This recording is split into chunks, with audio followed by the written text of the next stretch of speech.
Você já ouviu a frase "todos os caminhos levam a Roma"? Mas você sabe por que Roma foi tão importante assim? Hoje você vai entender como um pequeno vilarejo virou o maior império da história antiga. E por que tudo isso acabou? Pega seu escudo imaginário e vem comigo, porque esse é o Rios do Conhecimento. E o tema de hoje é o Império Romano em alguns minutos, do auge à queda. A história de Roma começa misturada com lenda e realidade. Segundo a mitologia romana, dois irmãos, Rômulo e Remo, foram criados por uma loba depois de serem abandonados no rio Tibre.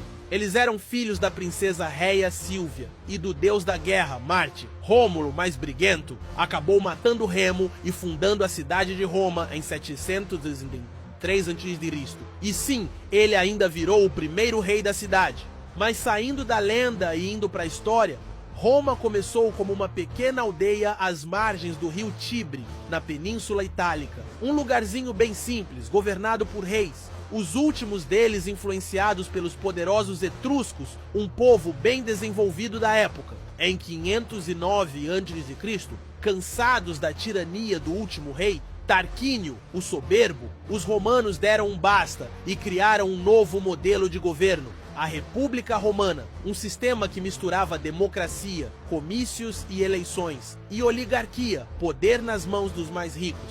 A expansão de Roma. Durante a República, Roma começou a crescer e muito. Ela conquistou outras cidades da Itália e depois olhou para fora. E foi aí que conheceu um inimigo à altura, Cartago, no norte da África. As guerras púnicas entre Roma e Cartago foram uma trilogia de pancadaria épica. Na Segunda Guerra Púnica, o general cartaginês Aníbal fez o impossível, atravessou os Alpes com elefantes de guerra. Imagina a cena! Mas mesmo chocando o mundo antigo, Aníbal foi derrotado. Com a vitória final, Roma dominou o Mediterrâneo Ocidental e ficou faminta por mais territórios.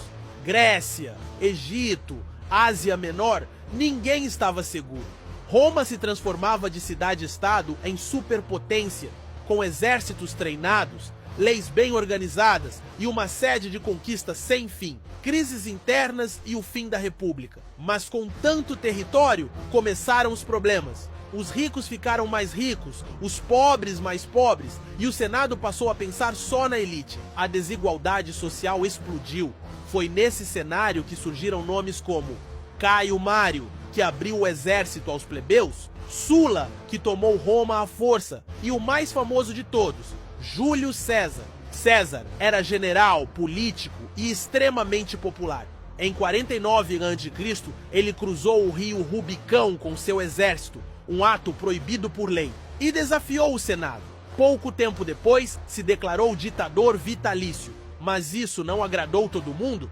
Em 44 a.C., foi assassinado por um grupo de senadores, inclusive seu amigo Brutus. Até tu, Brutus? Lembra disso? A morte de César gerou o caos, e depois de outra guerra civil, quem saiu vitorioso foi seu herdeiro adotivo, Otaviano. Nasce o Império. Em 27 a.C., Otaviano recebe o título de Augusto e se torna o primeiro imperador de Roma. Fim da República. Início do Império Romano. Sob Augusto começa a famosa Pax Romana, um período de cerca de 200 anos de paz interna, crescimento econômico e cultural. Roma atinge seu auge territorial, controlava quase toda a Europa, o norte da África e partes do Oriente Médio. Mais de 60 milhões de pessoas viviam sob o domínio romano, as maravilhas de Roma. E o que Roma construiu nesse tempo?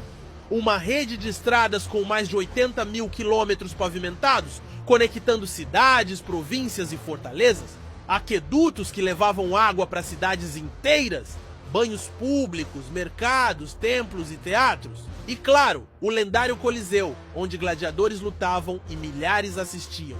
Mas Roma era mais que pedra e espada. Criou um sistema de leis tão avançado que influenciou o direito moderno. Seu idioma, o latim, virou a raiz do português, espanhol, francês, italiano e romeno. E a organização do exército e da administração pública inspirou governos até hoje. A decadência do império. Mas nenhum império dura para sempre. A partir do século III d.C., Roma começou a enfraquecer. Muitos imperadores, mais de 20 em 50 anos, chegaram ao poder por golpes ou assassinatos. A economia entrou em crise, inflação, corrupção e falta de escravos. Sim, a economia dependia disso.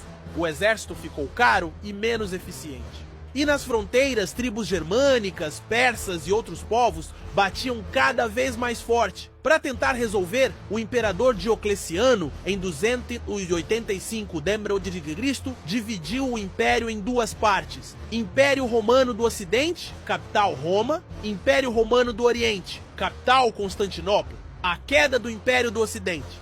Mesmo com a divisão, os problemas continuaram no Ocidente. Em 410 d.C., os visigodos, liderados por Alarico, saquearam Roma. Em 455 foi a vez dos vândalos, até que, em 476 d.C., o último imperador do Ocidente, Rômulo Augusto, foi deposto por um líder bárbaro chamado Odoacro. Esse é o evento que marca o fim simbólico do Império Romano do Ocidente. Mas Roma ainda vive, só que o Império Romano não acabou por completo. O Império Romano do Oriente, também conhecido como Império Bizantino, continuou firme por mais 1000 anos. Ele só caiu em 1453, quando Constantinopla foi conquistada pelos turcos otomanos. Durante esse tempo, o Império Bizantino manteve vivas muitas tradições romanas, guardou o conhecimento antigo e ajudou a espalhar o cristianismo por toda a Europa. A herança de Roma, mesmo depois da queda, Roma nunca desapareceu de verdade. Suas ideias de cidadania, lei, urbanismo, engenharia e organização militar estão até hoje presentes no mundo moderno. Seu legado está nas palavras que falamos, nas cidades em que vivemos e até no nosso calendário. Roma nos ensinou uma grande lição. Impérios nascem, crescem e caem, mas as ideias certas duram para sempre. Se você curtiu esse mergulho na história de Roma, já deixa o like, se inscreve no canal Rios do Conhecimento e compartilha com aquele amigo que adora a história. Tem muito mais vindo por aí. E aqui, o conhecimento nunca para de fluir. Até a próxima!